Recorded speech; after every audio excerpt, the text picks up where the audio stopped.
The Awakening. Everyone at home, look up on the internet right now, look up Harvard 2015 study, nicotine is not addictive.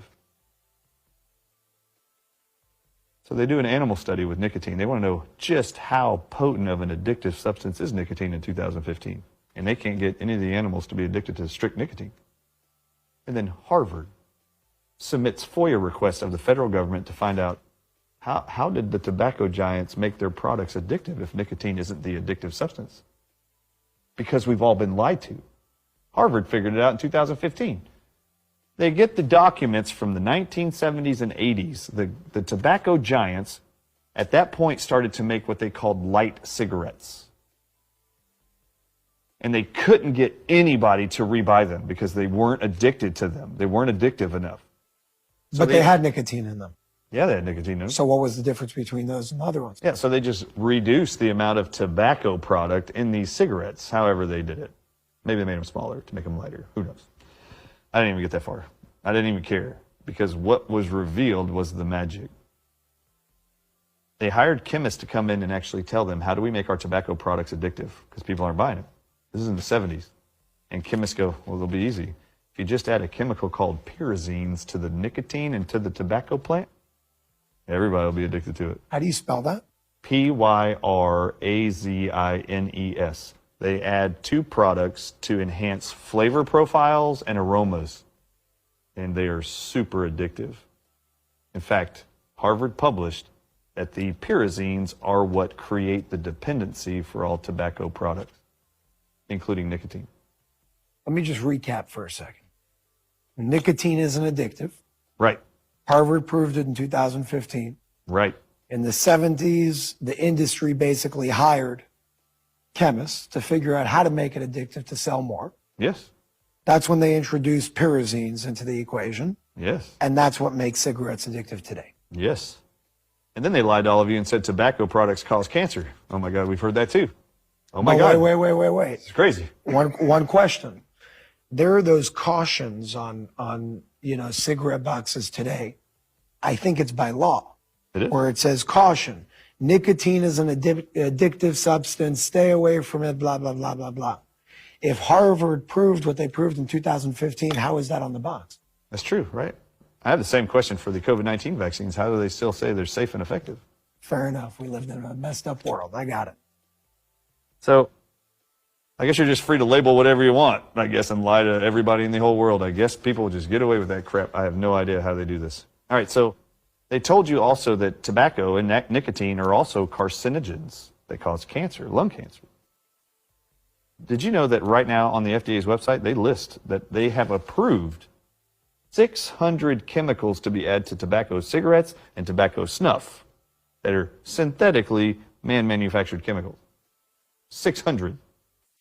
Actually, they've laced it with arsenic. Do you know that arsenic is a cancer-causing chemical? And do you know they started adding sugar into the tobacco product inside the cigarettes? And when you burn sugar, and that sugar gets inside of your lungs where arsenic is, do you know that sugar is an immune suppressant and allows cancer to thrive?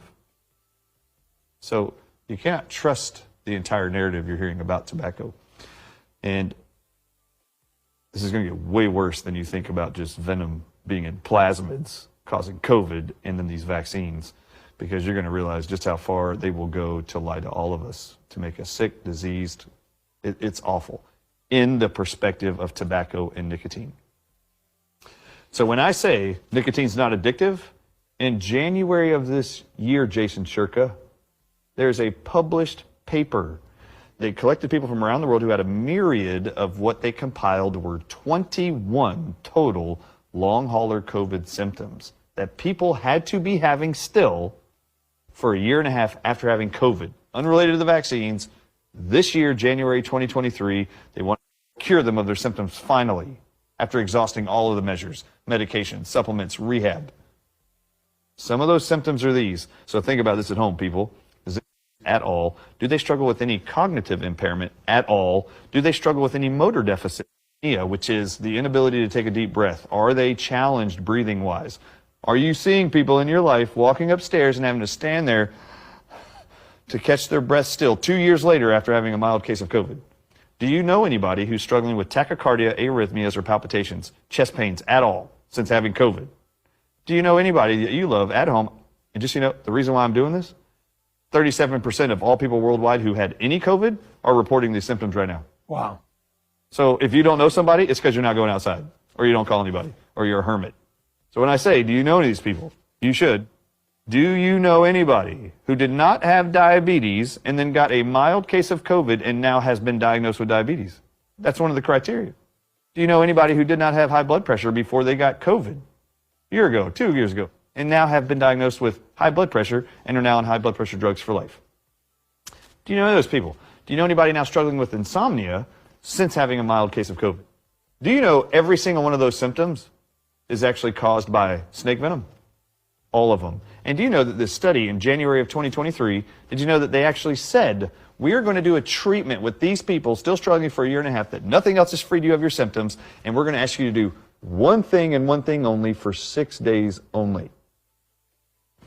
These people have been struggling for 2 years, year and a half to 2 years. They only asked them to do one thing for 6 days. And Jason, 100% of all their symptoms went away. And what was that one thing? A 7-milligram nicotine patch. Every day. Once a day. They asked them every morning to put on a patch of 7 milligrams, nicotine patch. World, they only sell 3 types. 7 milligrams, 14 milligrams, and 21 milligrams. They asked them to take the smallest patch size and wear one either on their arm or leg, wherever, they didn't care, put it on your body. Every morning, put on a new one for 6 days only. 100% of all their symptoms went away. That was this year. Oh my God, the French researchers in April of 2020 begged governments around the world to use nicotine patches, nicotine gum, to rid the world of the pandemic. And they all turned their back and then lied to all of you and then said, don't trust any nicotine-containing tobacco product instead. Okay, people. Let's bring us forward. You ready? Oh, in the paper, they described why they hypothesized this was going to work, and they quoted 2 studies. And they said, because the spike protein gene of COVID is from king cobra venom and from crate snake venom. And they target nicotine receptors.